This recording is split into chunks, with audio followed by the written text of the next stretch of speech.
Hello, everybody. Hello, masters of your own destiny. What's going on?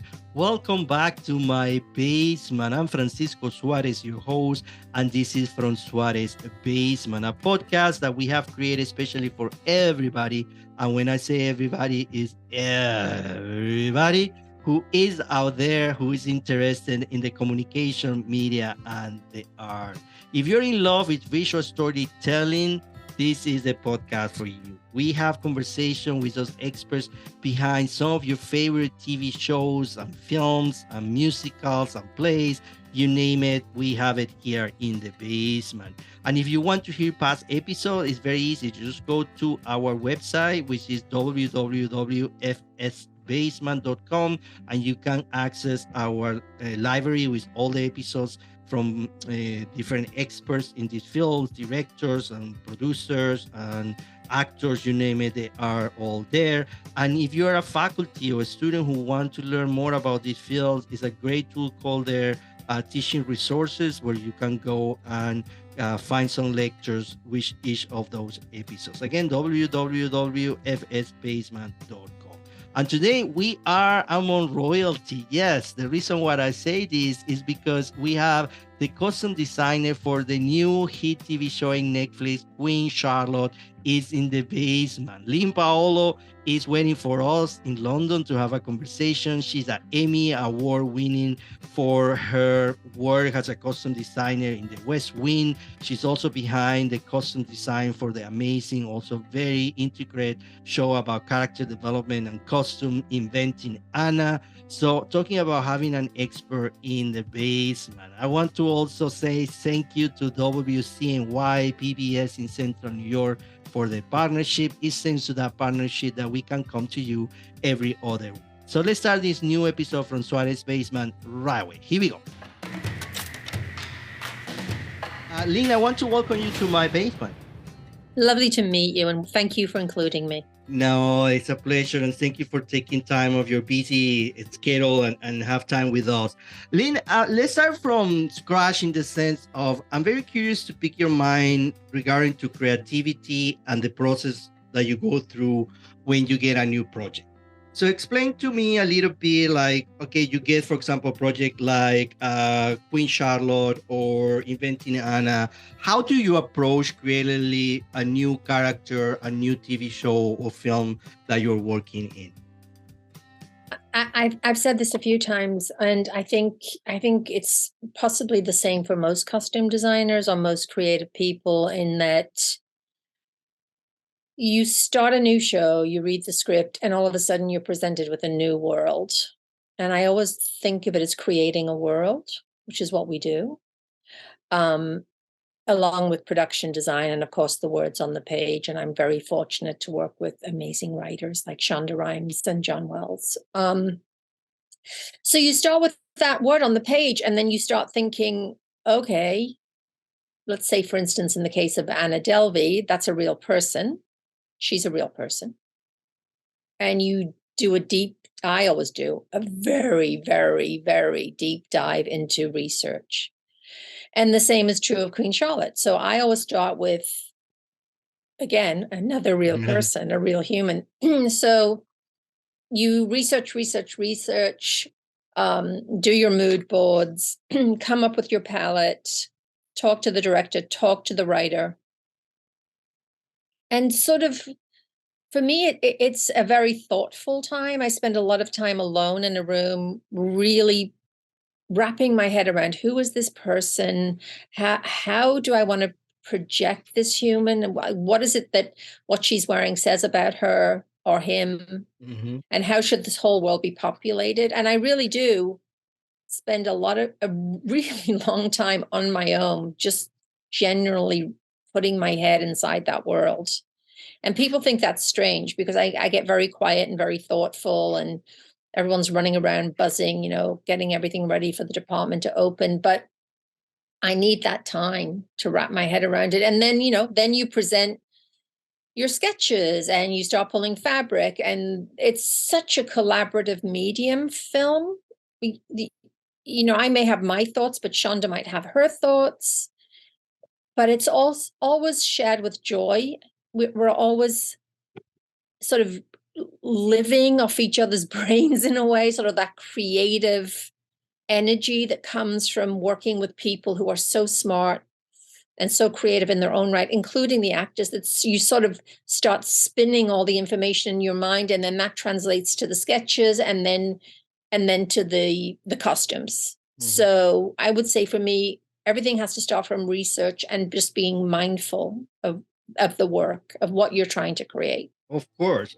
And I'm very curious. I always ask this to my guests, because I think it's a lot of students who listen to this podcast and listeners in general that always see experts like you far away in the distance. I mean, like, it's like magically you go there, right? And that's not how it happened. And I always love to go back to your childhood and your teenager years, and how suddenly, Lyn, you realize, oh, wow, I'm not only talented in this, but I really love the process of creating costumes for a character. Do you remember a moment in the past where that happened? You know, I had a different path, and it was a path that for me, I was very, in my younger years, shy of discussing, because I didn't think it was the right path. So for me, I actually always wanted to be an educator. I grew up in a coal mining town in the northeast of England. It's now a city, Sunderland. I'm a coal miner's daughter. I didn't know anything about film. I knew I loved film. I mean, if any extra money I had was used to go to the movies. I was obsessed by the movies. I was obsessed by television. And I loved the beauty of it, but I just didn't really know this world existed. And then I went to university and got involved in the drama department. I was an English literature major, and we did all these productions that are quite obscure, I think, here, sort of like, you know, sections of Chaucer and Gamma-Gurton's Needle, and these, you know, things that are not produced generally, except in England, maybe. And I... The drama teacher always wanted me to act, and I hated it. And so I sort of pitched to be behind scenes, and ended up being the lighting director and the costume designer, and fell into it there, but still didn't really want to be in this world, because I didn't really know it. And then I moved to Los Angeles with my husband, and because he did want to be in this world, and he still is in this world, in the camera department, and slowly worked my way up, still not knowing what I wanted. But after being on set for a while I was a PA and a production, you know, I did craft service, I did all those things, and slowly was drawn into costumes. So I learned on the job. I don't have a formal education in costume design. I love it. And again, if you're hearing, listen from the experts, right? You need to pay your duties, and you need to go and swim in the pool and learn how to swim, and you will get there. You have to get there and thank you for saying that, because I want to say to you and to your students that I meet so many young people, because I do mentor a lot of people, because I still consider myself an educator, and I do try and teach my crews. And most of my crew, I will tell you, are people that started with me as production assistants. So we help people to move up. That is the way to do it. You learn your craft. And I don't just mean in college. Learn your craft. Start at the bottom. When everyone rushes in and wants to, you know, do my job right away, right out of the gate. Well, if you're sort of like a savant, if you're Tom Ford, maybe. But most people, you really have to learn your craft. And my advice to everyone is, you know, spend some time learning how everybody does their job, because as the boss, you can't tell people what you would like unless you know what they're going through and what their job is. I mean, I worked on the set. I was a costume supervisor. I slowly made my way up in this world. And I think that is a great gift to have as a designer, because I do understand, for instance, what our on-set people are going through when they're having a tough day. Well, and it creates respect for you, right? If I know you were in my shoes in some point, I know what you're telling me is because you actually live that experience. So I think when there is no jump in the process, you own and the respect of the people that work with you, and that is I agree, fantastic. 100%. And Lyn, I have a question. So, relationship between characters and costumes, because as a lover of visual storytelling, I'm in love with visual storytelling. That's where I have this podcast. I teach scriptwriting for television, where we develop characters, and I always found incredibly powerful the relationship that exists between a character and what that character wears. Tell me a little bit about how is that relationship between you, the actors, and the actual process of character development. I think that is my favorite part of the job. So I always tell people that I want to write a book at some point that's called In the Fitting Room or The Fitting Room. For me, that moment in a fitting room between a costume designer and an actor, it's sort of a very private thing. A lot of discussions happen. People come into that room, I'm sure, with trepidation. I'm sure it's not easy to come into a room with a complete stranger. I couldn't do it. And take your clothes off and be vulnerable and be open. And then the discussion, you've had discussions before that moment, but I think in that room is where the magic happens. Because before that point, you can come up with any kind of image or construct that works for the project. And I know a lot of people who stick to that in a rigid way, like this is what we're doing, blah blah blah. I don't like to work that way. I like to have an idea in my head of this is how I feel Queen Charlotte should look. But then in the room with India, we have really very in-depth, serious conversations about how do we project her feelings in a moment. Who is she when she first finds out that she's going to be married to George? But then what happens when she finds out about the madness or whatever ailment George has? No one really knows. So there are moments in that fitting room where I think it's really a moment to be shared between the actor and the costume designer. And that is something that for me, I value Shonda Rhimes so much, because when I come back to her and tell her what's happening in that room, she values that so much. She doesn't you say, but you've got to do this. She listens. It's really a conversation between Shonda and I and the actor, and all three of us in it together, along with, for instance, Tom Verica, who directed all 6 episodes.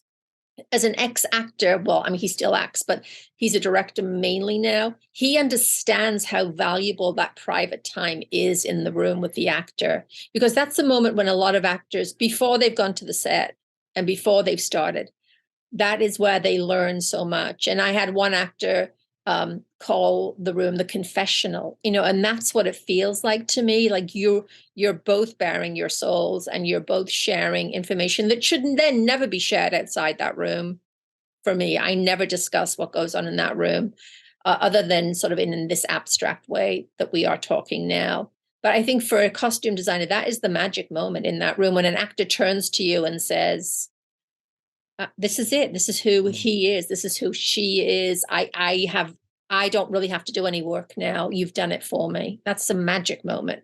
That is so awesome. Yeah, I mean, this is a conversation. I'm enjoying this. You have no idea, because that is the type of information that I think it is important for people to hear and to have it.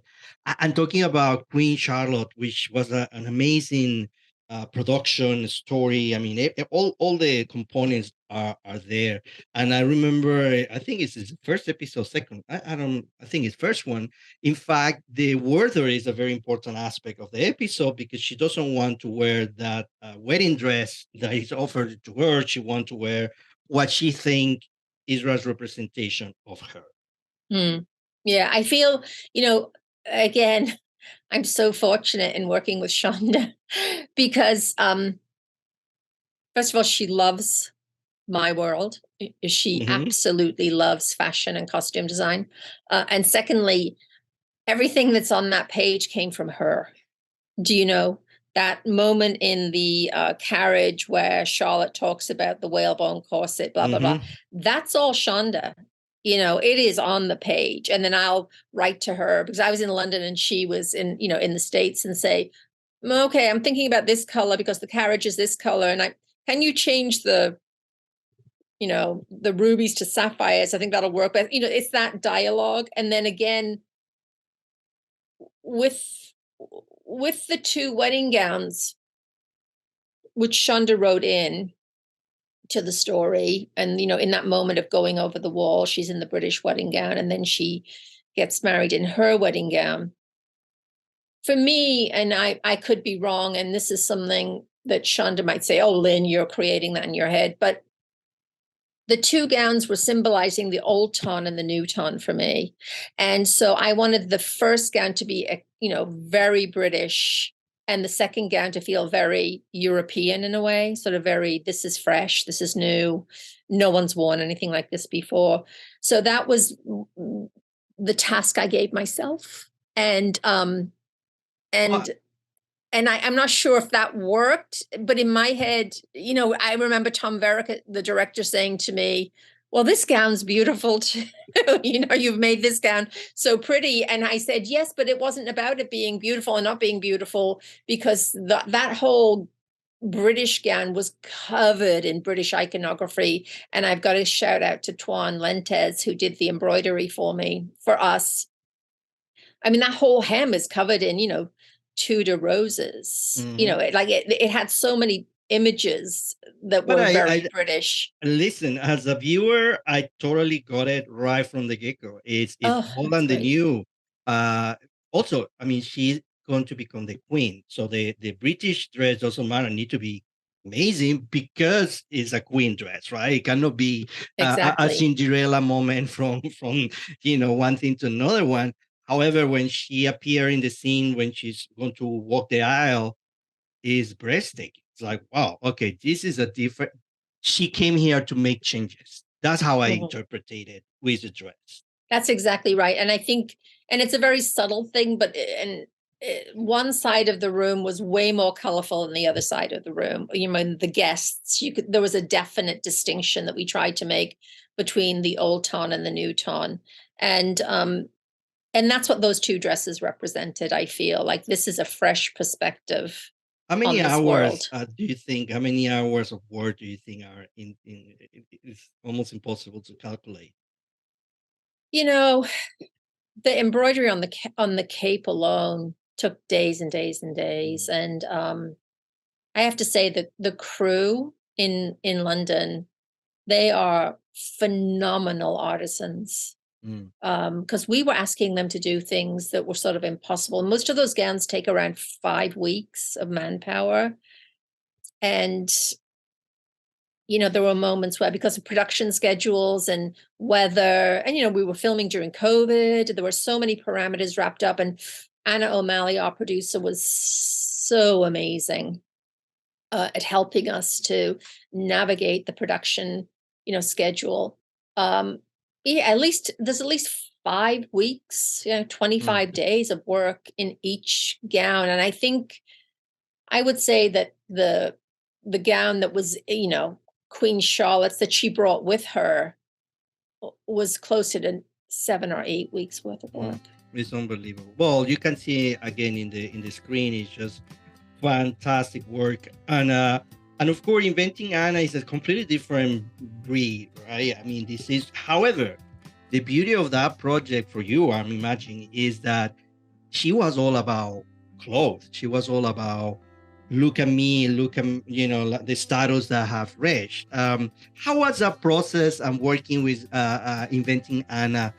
Because I'm very fascinated to learn a little bit about what kind of research you did, and then how Mm. you came with this. I mean, amazing clothes, super chic, super elevated clothes. Again, another really, really interesting project, in that it was also another project about a person who exists out in the world. And unlike Queen Charlotte, where you have to rely on portraiture Mm-hmm. from the time, which, by the way, I think is the early Insta. Like all that portraiture was adjusted by the painters. None of it is quite real. It's sort of, they had their own filters back then. We had Anna's Instagram, which, by the way, had been taken down and didn't exist anymore. But we had some very clever people who were able, through Anna's friends and other people that communicated with her during the time, were able to piece together Anna's original Instagram because she had, tagged other people. Anyway, again, so much research. We spent so much time looking at Anna because we had to create another wall in our story. So, Anna's wall, the crazy wall of trying to figure out who Anna is. So we reproduced all of those costumes. But then in addition to that, we actually tried to elevate Anna slightly. Our Anna was slightly different than the real Anna. She was very Rick Owens. She wore a lot of Rick Owens, amazing designer. But we wanted more variety with our Anna, and also to create a different Anna. So there's the Morocco Anna. There's the Anna who's going to the bank to get money from Anthony Edwards. And then there's the Anna who's partying. So each of those, we talked all the time about which Anna is the real Anna in the story. So that's why she has so many varied looks within that story. And Julia, what an amazing partner to work with her on that. So a very different show, but the work starts at the same place, with wrapping your head around who this person is and researching the person in depth. Do you read the scripts? I'm assuming you get the scripts way, way before almost anybody else. I guess my question is silly, but do you enjoy the process of reading the script? And do you have this moment where suddenly you say, oh, wow, this is a really good story? Like, like that excitement of having in your hand something that can become a good story. Oh my God. Yeah. I mean, I love getting the scripts. I mean, I then, sort of hole myself away in my office. I lock all the doors and I'm through the script. I read it and then I go back and then I read it again and I start scribbling in the margins and then I read it again. I mean, I read it like 6 times in a row the first time I get a script. And I'm really fortunate to work with writers who write well. Do you know? I mean, I've gotten the lucky card here. I work with 2 of the best in the business, and the words on the page are amazing. And then what the audience doesn't see are all the stage directions and the asides of, and in this moment how a person's feeling or what's happening in the periphery. So, I mean, the script is your roadmap. The script is how you get from A to B. And I will tell you, on Queen Charlotte, I sobbed at my desk reading those scripts. I mean, I was just like, oh my God, heartbreaking. It's well, yeah. I don't want to say too much because you can't say too much, but I'm just saying, I've watched it several times now, and God bless Tom Verica, the director, because boy, is brilliant. And those actors, oof. Brilliant, because I think without telling too much, and again, I invite all our listeners and viewers to go to Netflix, watch King Charlotte. You will be really impressed with everything in it: acting, production design, writing.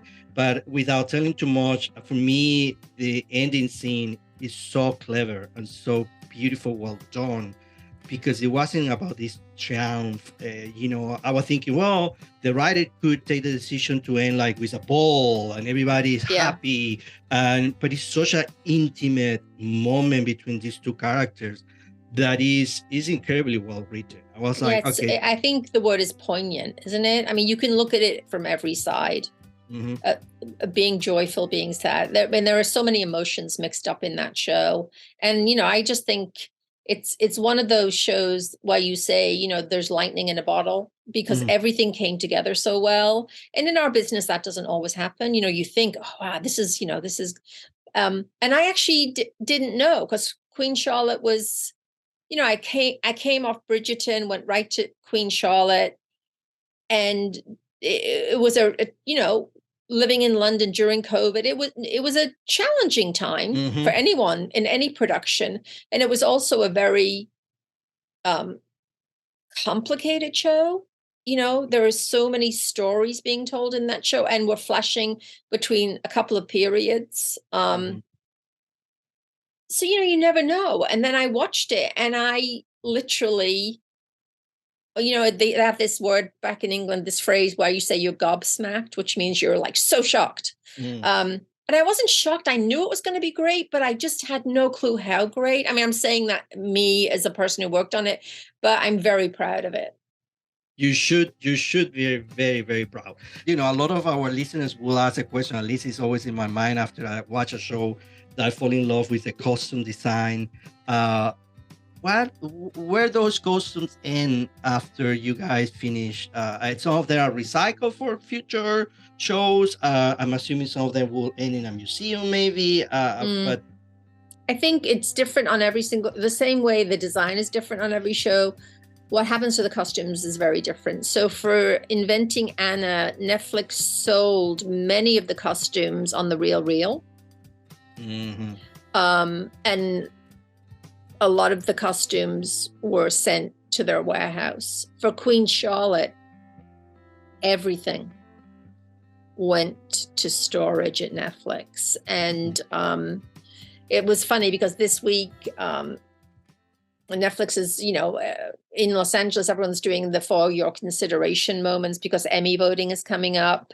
And there was a big event that Netflix put on that they were gracious enough to invite me to. And I should say I'm very grateful for that. And a lot of the gowns, well, I think 7 or 8 of the gowns were there.